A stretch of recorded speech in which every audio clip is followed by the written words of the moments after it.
오늘도 하나님을 예배하시는 모든 분들에게 주님의 은혜와 평강이 함께 하시기를 주님의 이름으로 축원합니다. 교회 역사상 최초의 그리고 사도들을 통해서 나타난 첫 번째 이적은 유대인들의 정기 기도 시간인 제9시에 기도하러 올라온 유대인들에게 복음을 전하기 위해 성전으로 올라갔던 베드로와 요한을 통해서였습니다. 베드로와 요한이 성전으로 올라가던 길에 성전 미문 앞에는 나면서부터 걷지 못하는 거린 하나가 앉아 있었습니다. 그는 평소 때처럼 자신 앞을 지나가는 베드로와 요한에게 구걸을 하기 위해 무의미한 눈빛으로 그들을 바라보았습니다.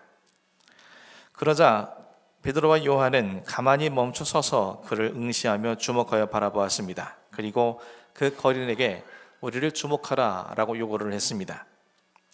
이에 나면서부터 걷지 못하는 거린이 그들로부터 무언가를 얻으려는 심정으로 온 시선을 집중하여 굳게 붙들듯이 그들을 바라보았습니다. 그때 베드로가 그 거린에게 이렇게 선포했습니다. 은과 금은 내게 없거니와 내게 있는 이것을 내게 주노니 나사렛 예수 그리스도의 이름으로 일어나 걸으라. 베드로는 자신에게는 그가 원하는 은과 금이 없다라고 단호하게 대답했습니다. 하지만 이는 자신에게 은과 금이 없기 때문에 나는 너를 도울 수 없다라고 말하기 위함이 아니라 그가 거린에게 정말 주고 싶은 것이 따로 있다는 사실을 강조하기 위함이었습니다. 그는 나면서부터 걷지 못하는 거린에게 자신에게 있는 것, 곧 나사렛 예수 그리스도의 이름을 주기를 원했던 것입니다. 이는 지금 나면서부터 걷지 못하는 거린에게 정말 필요한 것은 자신이 줄 수 있는 동전 한 입이 아니라 나사렛 예수 그리스도이셔야 함을 그에게 증언하기 위함이었습니다. 지금까지 이 거린은 성전을 오가는 사람들로부터 동전 몇 입을 적선받아서 하루하루의 삶을 연명해 왔습니다. 때문에 그의 시선과 마음은 은과 금으로 대변되는 물질을 향해 있었을 것입니다.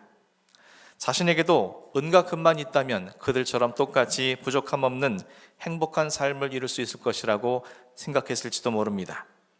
하지만 베드로는 그에게 정말 필요한 것은 은과 금이 아니며 오직 나사렛 예수 그리스도여야 함을 그에게 선포한 것입니다. 베드로는 그 거린에게 나사렛 예수 그리스도의 이름으로, 즉 나사렛 예수 그리스도 이름 안에서 일어나 걸을 것을 선포함으로 그가 나사렛 예수를 믿고 그분 안에 거하게 될 때 그 거린의 자리에서 일어나 걸을 수 있음을 그에게 증언해 주었습니다. 짧은 순간이었지만 거린은 베드로가 자신에게 내민 오른손을 붙잡음으로 나사렛 예수 그리스도를 믿을 것을 응답했습니다. 베드로가 거린의 오른손을 잡아 일으키자 평생 단 한 번도 힘을 들어간 적이 없었던 그의 발과 발목에 힘이 들어갔고 그는 일어설 뿐만 아니라 성전을 향해서 걷고 뛰면서 하나님을 찬송했습니다. 이는 그가 나사렛 예수 그리스도 안에서 육신의 장애를 넘어서서 영적으로 건강하게 되었다는 사실을 우리에게 보여주고 있습니다. 그 이후에 일어난 일들에 대해서 오늘 본문 9절과 10절 말씀이 이렇게 기록하고 있습니다. 모든 백성이 그 걷는 것과 하나님을 찬송함을 보고 그가 본래 성전 미문에 앉아 구걸하던 사람인 줄 알고 그에게 일어난 일로 인하여 심히 놀랍게 여기며 놀라니라. 일평생 걷지 못했던 거린이 걷고 뛰며 성전에서 하나님을 찬송합니다. 나사렛 예수 그리스도 안에서 자신을 일으켜 세우신 하나님께 그는 자신이 낼 수 있는 가장 큰 목소리로 하나님을 찬송했을 것입니다. 그의 찬송 소리는 아마도 기도하기 위해 모여있는 유대인들이 듣기에 충분히 큰 찬송 소리였을 것입니다. 때문에 모든 백성이 그가 걷는 것과 하나님을 찬송하는 것을 주목하여 볼 수 있었을 것입니다. 그리고 이래 그들은 그가 조금 전까지 성전 미문에 앉아 구걸을 하던 사람이라는 것을 알아챘을 것입니다. 이 일로 인해서 그들은 심히 놀랍게 여기며 놀랐다라고 본문은 기록을 하고 있습니다. 두 번의 놀람에 대해서 우리말은 같은 단어를 쓰고 있지만 원어상에는 다른 두 개의 단어를 쓰므로 강조를 하고 있습니다. 앞서 쓰여진 심히 놀라다라는 말은 갑작스럽게 신적인 역사를 경험하게 되었을 때 그들이 거룩한 두려움과 종교적 경외심을 갖게 될 때 쓰는 단어입니다. 두 번째로 기록된 놀라니라라는 말은 이성을 잃고 황홀경에 빠진 상태를 의미하는 단어입니다.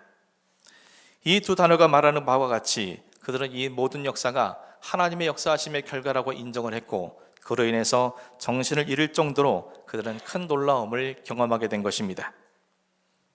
지금 자신들이 지켜보고 있는 기쁨에 겨워 두 다리로 껑충껑충 뛰면서 성전 안에서 하나님을 찬송하는 거리는 태어나서부터 지금까지 단 한 번도, 단 한 걸음도 걷지 못했던 장애를 가진 사람이었습니다.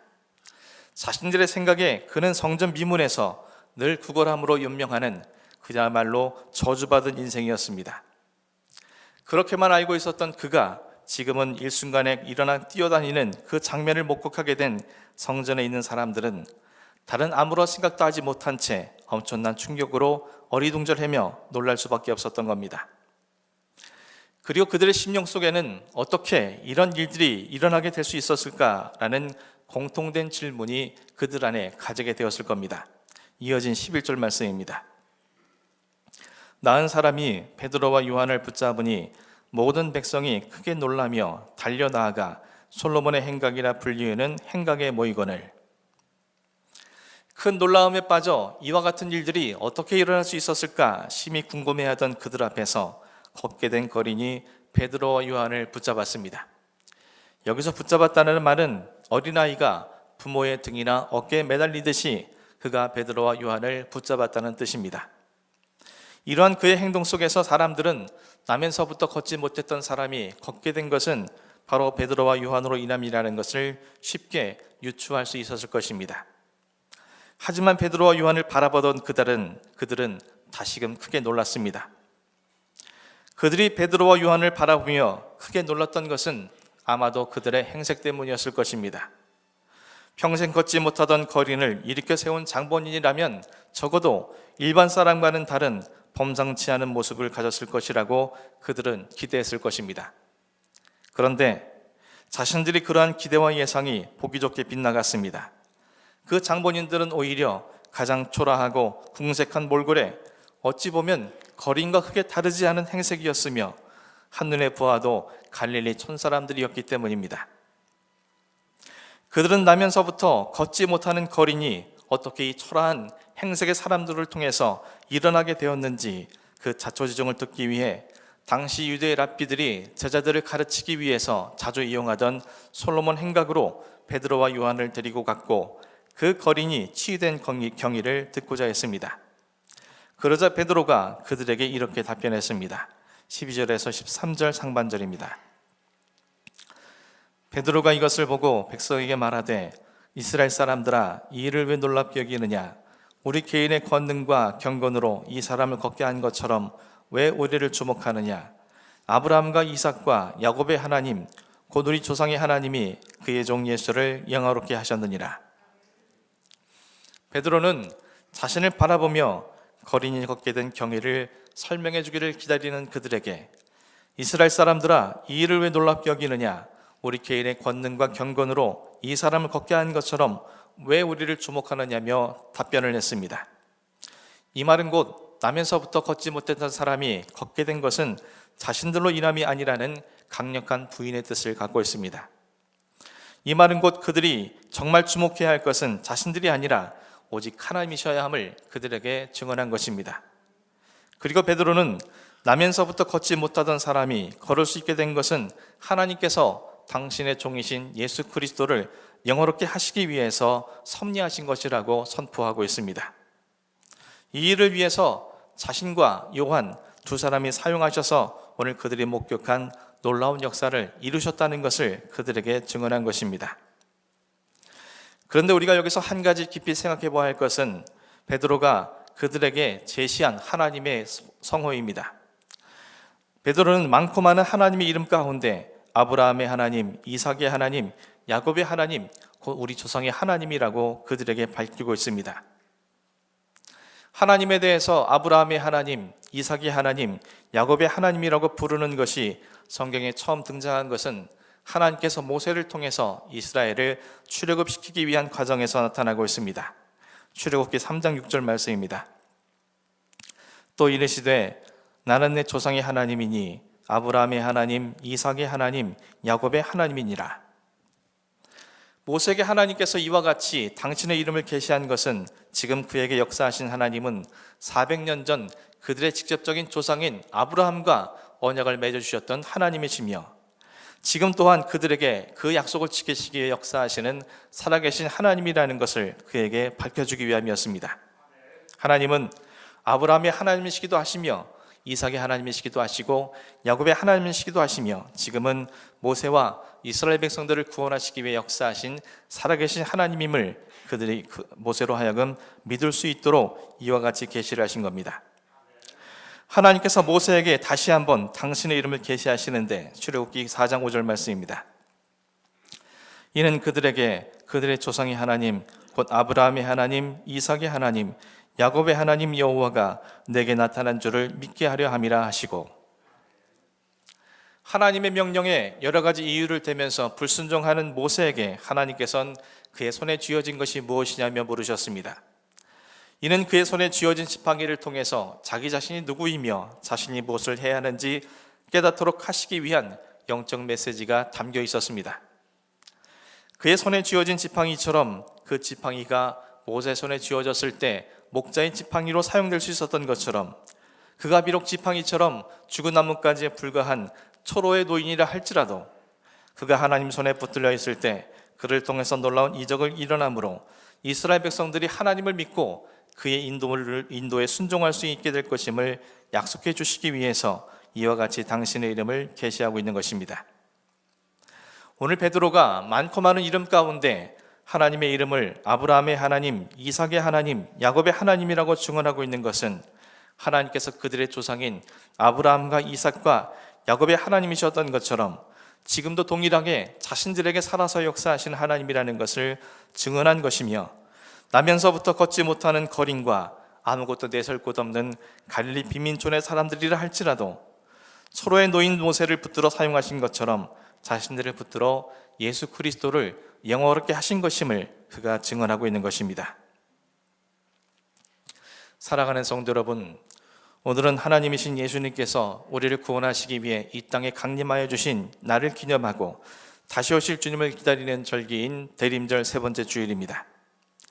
예수님께서 우리를 구원하시기 위해 하나님의 자리에서 종의 형체인 인간의 몸으로 이 땅에 내려와 주셨다면, 그리고 우리를 위해서 십자가에 달려 죽으시고 부활하신 분이시라면 우리가 마땅히 해야 할 일이 무엇이겠습니까? 그 예수 그리스도의 이름을 영화롭게 하는 것이 아니겠습니까? 우리가 예수 그리스도의 이름을 영화롭게 하기 위해 우리는 무엇을 해야 합니까? 오늘 본문 속 하나님에 의해 예수 그리스도를 영화롭게 하는 일에 쓰임받은 거린과 베드로와 요한의 모습을 통해서 그 길을 찾을 수 있게 됩니다. 먼저는 나면서부터 걷지 못했던 거린의 믿음이 우리에게 필요합니다. 거린은 태어나서 단 한 번도 걸어본 적이 없는 사람입니다. 태어나서 지금까지 40여 년 동안 그리 살았더라면 그는 자신이 걸을 수 있게 될 것이라는 것은 단 한 번도 상상조차 못한 일이었을 것입니다. 그런데 어느 날 인면식이 없던 베드로가 자신에게 찾아와 나사렛 예수 그리스도의 이름으로 일어나 걸으라고 명령하고 있습니다. 그 이와 같은 말은 도저히 인간적인 상식으로는 받아들일 수 없는 그런 말이었을 겁니다. 심지어 그들이 걷지 못하고 구걸하는 존재라고 자신을 놀리고 조롱하는 것으로 오해할 수도 있었을 겁니다. 하지만 그는 자신을 향해 손을 내미는 베드로의 오른손을 붙잡고 일평생 단 한 번도 힘을 주어본 적이 없는 자신의 발과 발목에 힘을 넣어 일어섰습니다. 생각해 보십시오. 40여 년 동안 단 한 번도 걸어본 적이 없다면 굳어질 대로 굳어진 그의 발과 발목을 베드로가 한 손으로 일으켜 세운다는 것은 불가능에 가까운 일입니다. 따라서 그에게 일어날 것을 선포한 것은 베드로이지만 그가 일어나게 된 것은 억지로 베드로가 그를 일으켜 세웠기 때문이 아니라 거린 스스로 일어나고자 했던 것임을 알 수 있습니다. 베드로는 16절에서 이와 같은 것이 그에게 예수로 말미암아 난 믿음이 있었기 때문에 완전히 낫게 되었다라고 증언하고 있습니다. 그에게 어떤 믿음이 있었겠습니까? 나는 더 이상 고통과 아픔과 비천함의 자리였던 안진뱅의 자리에 앉아만 있지 않겠다. 이 구걸의 자리에서 나사렛 예수 그리스도 이름 안에서 일어나겠다는 굳은 믿음이 그에게 있었던 것입니다. 그 믿음의 결과가 모든 사람들에게 주님의 이름을 영화롭게 하는 도구로 사용될 수 있었고, 그를 통해서 그는 새로운 인생을 살아갈 수 있는 축복을 누리게 된 것입니다. 사랑하는 성도 여러분, 많은 사람이 여러 가지 이유로 주저앉아 있습니다. 믿음을 가진 우리들이라고 해서 예외인 것은 아닙니다. 많은 그리스도인들이 말할 수 없는 고통과 고난 속에 영적으로 육적으로 주저앉아 있습니다. 어떤 분들은 영적인 침체에 빠져 주저앉아 있습니다. 어떤 분들은 육신의 질병 때문에 주저앉아 있습니다. 어떤 분들은 하던 일이 잘 되지 않아 주저앉아 있고, 어떤 분들은 사람들과의 관계 속에서 상처를 입고 주저앉아 있습니다. 수많은 주저앉아 있을 수밖에 없는 이유들이 우리에겐 존재하고 있습니다. 하지만 우리가 그 자리에 주저앉아만 있다면 세상의 사람들과 다를 바가 무엇이겠습니까? 그럼에도 불구하고 나사렛 예수 그리스도 이름 안에서 내게 능력 주시는 자 안에서 내가 일어서리라 선포하는 그것이 되어야 하지 않겠습니까? 내가 일어나고자 선포하고 결단할 때 주님은 그런 내게 발과 발목에 힘을 더하여 주시고 일어나 걷고 뛰며 주님을 찬송할 수 있도록 응답해 주실 것이며, 그리할 때 사람들은 심히 놀라고 놀랍게 여기면서 이 모든 일을 가능케 하신 예수 그리스도의 이름이 영화롭게 되어지는 것이 아니겠습니까? 사랑하는 성도 여러분, 여러분이 주저앉아 있는 자리가 어떤 자리이든 무슨 연유이든 나사렛 예수 그리스도 이름 안에서 일어나 걸을 수 있기를 주님의 이름으로 간절히 축원합니다.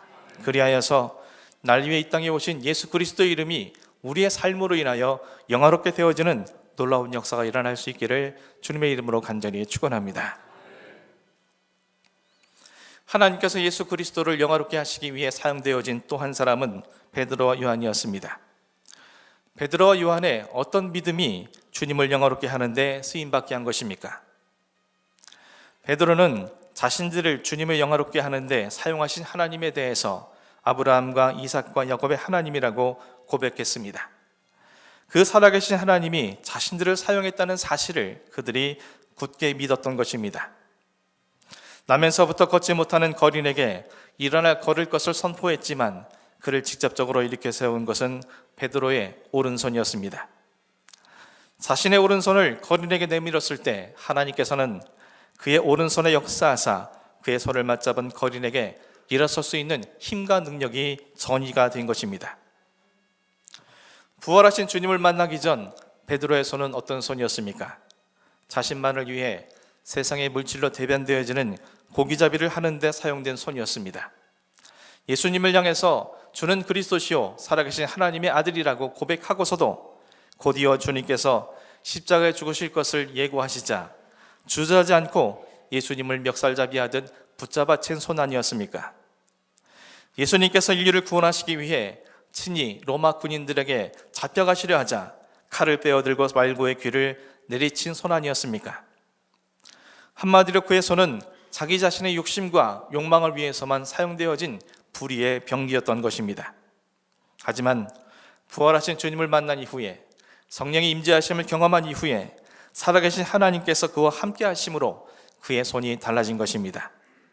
모든 사람이 꺼려하고 회피하던 장애를 가진 거린에게 자신의 오른손을 내밀었습니다. 그에게 자신의 삶을 내어준 것입니다. 그리고 그의 손을 통해 하나님께서 역사하신 것입니다. 그리고 이것은 베드로 한 사람에게만 국한된 것은 아니었습니다. 사도행전 5장 12절에서 14절까지의 말씀입니다. 사도들의 손을 통하여 민간의 표적과 기사가 많이 일어나매 믿는 사람이 다 마음을 같이하여 솔로몬 행각에 모이고 그 나머지는 감히 그들과 상종하는 사람이 없으나 백성이 칭송하더라.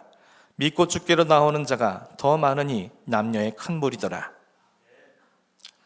사도들의 손을 통해서 민간의 표적과 기사가 많이 일어났습니다. 자신들의 손을 더 이상 자기 자신만을 위해 사용하려 하지 않고 병자와 아픈 자들에게 내어주자 주님께서 그런 그들의 손길을 통해서 역사하신 결과였습니다.